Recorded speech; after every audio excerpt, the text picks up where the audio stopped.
விழுப்புரம் நாடாளுமன்ற தொகுதியில் போட்டியிடும் விடுதலை சிறுத்தைகள் கட்சி வேட்பாளர் ரவிக்குமார் திருவெண்ணெய்நல்லூர் ஒன்றிய பகுதியில் பிரச்சாரம் செய்து வருகிறார்.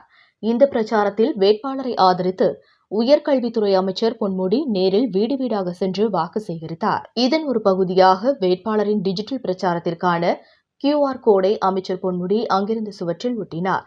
தொடர்ந்து அருகில் இருந்த வீடுகளுக்கு சென்று மக்களிடம் உரையாடி வாக்கு சேகரித்தார். இதைத் தொடர்ந்து வேட்பாளர் ரவிக்குமார் அருகில் இருந்த கடைகளில் துண்டு பிரசுரம் வழங்கி வாக்கு சேகரித்தார். இதனிடையே முதன்முறையாக 2024 நாடாளுமன்ற தேர்தலில் டிஜிட்டல் வெளியிலும் தனது பிரச்சாரத்தை வீசிக்க துவங்கியுள்ளது. இது அதிக அளவு இளைஞர்களை சென்று சேரும் விதமாக QR கோட் மூலம் பிரச்சாரத்தில் ஈடுபட்டுள்ளனர்.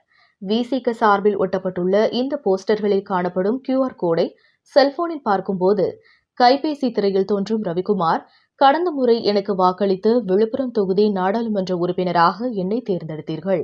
எனது கோரிக்கையை ஏற்று தமிழகத்தில் முதல் முறையாக மினி டைட்டில் பார்க் விழுப்புரத்தில் அமைக்கப்பட்டது.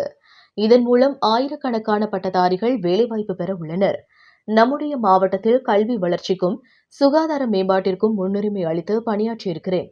குறிப்பாக விழுப்புரம் மாவட்டத்தில் அதிகம் காணப்பட்ட கர்ப்பப்பை வாய் புற்றுநோய் தடுப்பதற்கு 130 சுகாதார கிளை நிலையங்களுக்கு கர்ப்பப்பை வாய் புற்றுநோயை கண்டறியும் கருவியை வழங்கியுள்ளேன். அதேபோல கர்ப்பப்பை வாய் புற்றுநோயை கட்டுப்படுத்துவதற்கான தடுப்பூசியை முதல் முறையாக நமது மாவட்டத்தில் அறிமுகப்படுத்தியுள்ளேன். மேலும் நாடாளுமன்றத்தில் சிறுபான்மை மக்களின் நலனுக்காகவும் மாநில உரிமைக்காகவும் தமிழ் வளர்ச்சிக்காகவும் குரல் கொடுத்துள்ளேன். தொடர்ந்து உங்களின் குரலாக நாடாளுமன்றத்தில் ஒலிப்பேன் என தெரிவித்துள்ளார். இந்த QR கோட் விழுப்புரம் நகர் மற்றும் கிராம பகுதி கடை வீதிகள் மற்றும் மக்கள் அதிகம் கூடும் சாலைகளில் ஒட்டப்பட்டுள்ளது.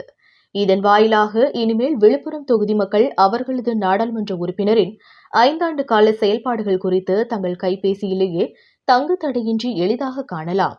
விழுப்புரத்திலிருந்து ரிப்போர்ட்டர் மனாசிராஜ்.